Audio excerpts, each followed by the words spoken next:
They say in the Sierra foothills when the wind changes, you can smell 100 years of stubbornness, sweat, and bad decisions all tangled up in the dirt.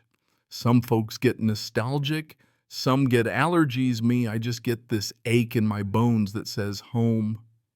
After almost 20 years choking on San Diego traffic and arguing about zoning rules in windowless rooms, I finally snapped. Not in some Hollywood midlife meltdown, more like a slow-motion mutiny. Packed up my whole life into a battered Ford held together by duct tape, old receipts, and caffeine. Headed north back to my family's land, the last real thing I had left. Mackenzie land. 300 acres of wild, rolling, sunburnt fields, some orchards, a vineyard, and a house so tangled in ivy I nearly missed the front porch. Place had been ours since 1924, passed down like bad knees and stubbornness. I could hear my granddad's laugh echo off the barn, even as I hauled out rotten lumber, fought off raccoons in the attic, and cursed every inch of tangled wire behind the walls. But I fixed it piece by piece. Every board I replaced, every window I polished, felt like reclaiming something bigger than wood or glass. I planted new citrus right alongside the dying trees. Didn't feel right to erase the old just because I had the energy to start fresh. I wasn't here to win friends. Hell, most folks in town didn't even remember my face, and the ones who did mostly kept to themselves. I liked it that way, quiet, simple, just me and the land making it right for whoever's next in line, maybe a niece, maybe a kid who hasn't even been born yet. You think about that kind of thing when the only sound at sunset is your own heartbeat and the wind in the grass. So picture this: 2 weeks ago, I get a call from my brother out in Texas. He's cleaning out Mom's storage unit in Austin. Figured we'd reconnect, swap a few stories, maybe eat some decent barbecue. I left the place, locked up tight irrigation on auto, house secure. Gone for 13 days, not a minute longer. And when I got back, I knew something was off before I even hit the driveway. Trees looked fine, solar panels still where I left them. But then, there it was. A fresh black strip of asphalt shining like oil, slick slicing right across my east orchard. Not a dirt road, brand new, gleaming, reeking of tar and someone else's ambition. I roll up slow and I see them 5 brand new, nearly finished houses straight out of a country club magazine. Stucco tile, triple car garages sitting on land that by every right belonged to me. I sat there in my truck just staring. The old walnut grove bulldozed. Grandpa's irrigation path paved over. And at the mouth of this invasion, a big metal gate, Boulder Crest HOA, private community, shiny bronze letters, security cameras blinking like they knew me and weren't impressed. I walk up expecting maybe a clipboard and a handshake. Instead, the gate slides open, and here comes this blazer-wearing, HOA-type badge, flashing radio at his hip, strutting up like I'm the trespasser. He says, "You can't be here. This is private property." And I swear I just laughed, couldn't help myself. "Buddy, you can't be here. This is Mackenzie land."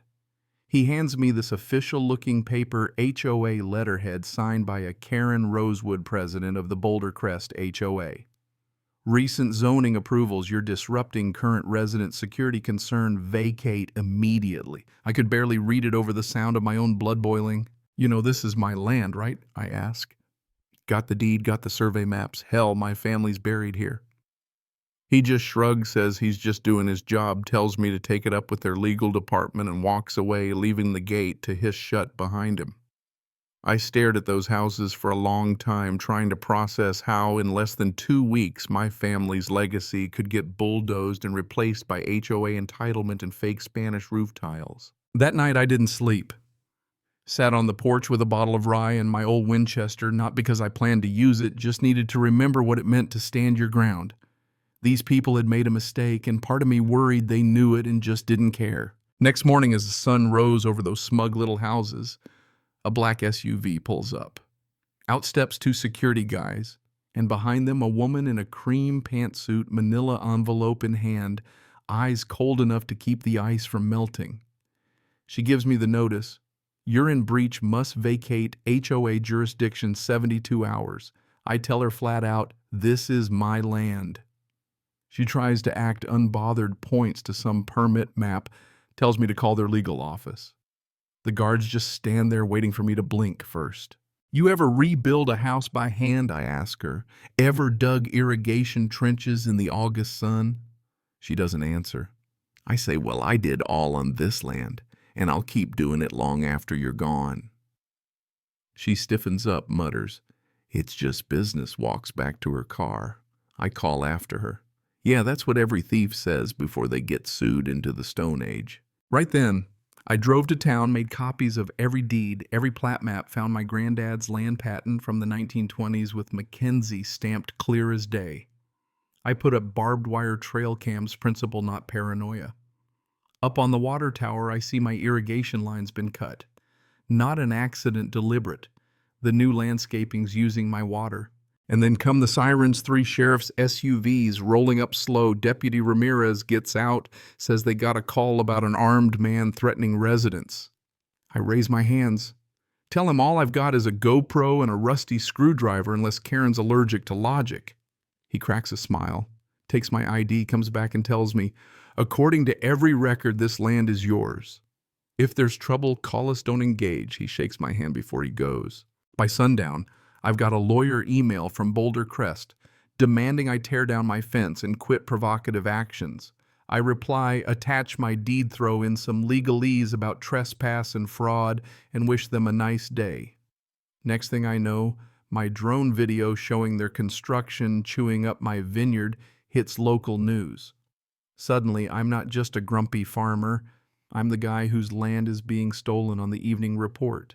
Now let me tell you about Abigail Lee, real estate attorney, sharper than barbed wire. She shows up, boots on binder in hand, flips through aerial maps and says, "You're not crazy.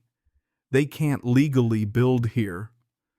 Turns out someone filed permits using a fake Nevada LLC phony deed, dead notary mailbox address in Reno. The county missed it because the developer attached an HOA certificate with a bunch of made-up legalese. I drive to Cedar Core's office, the builders. Project manager's a kid who probably thinks dirt comes in bags from Home Depot. I hand him my deed, tell him he's building on stolen land. He looks ready to throw up, says they'll escalate internally. I tell him to escalate to reality. Next day, I see a move-in truck. Actual people touring the property with an agent, laughing, taking selfies, probably posting, living my best life on stolen soil. Then my driveway gone.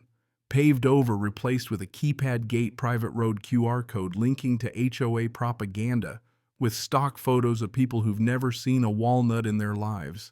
By now I'm parking half a mile away, hiking through the fields just to get home past armed security, pacing my own fence line.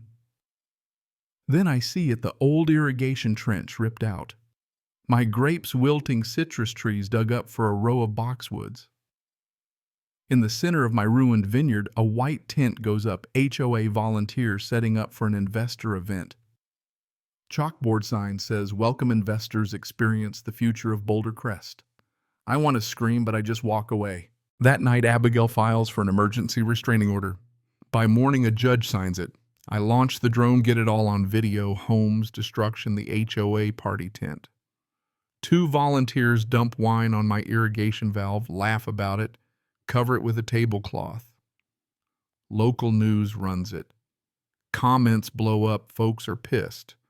Karen releases a statement about shared land usage. I print that and tape it to my tractor for when I need a good laugh. Then the county shows up, court order in hand, shuts down the party, makes Karen show up late and furious. I'm drinking a beer on the porch. Deputy tells me, "You got a hell of a mess here." I grin. "Yeah, but it's my mess." Next morning, a courier drops off a legal challenge from Boulder Crest, claims I abandoned the land orchards dormant. My presence is emotionally destabilizing for buyers. I almost choke on my coffee. Hearing set for 3 days later, Abigail's ready. We've got deeds, photos, witness statements, even a screen recording of the fraudulent LLC's ghost mailbox in Henderson.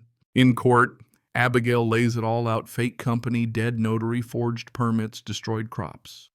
Then she drops the smoking gun. Karen's emails saying if we move fast, we'll get grandfathered in. The judge's face goes stone cold, calls it organized fraud. Permits revoked, homes declared illegal land returned to me. Karen gets indicted. HOA dissolved. Cedar Core sues to cover their own ass. A week later, the houses stand empty, wrapped in red county tape.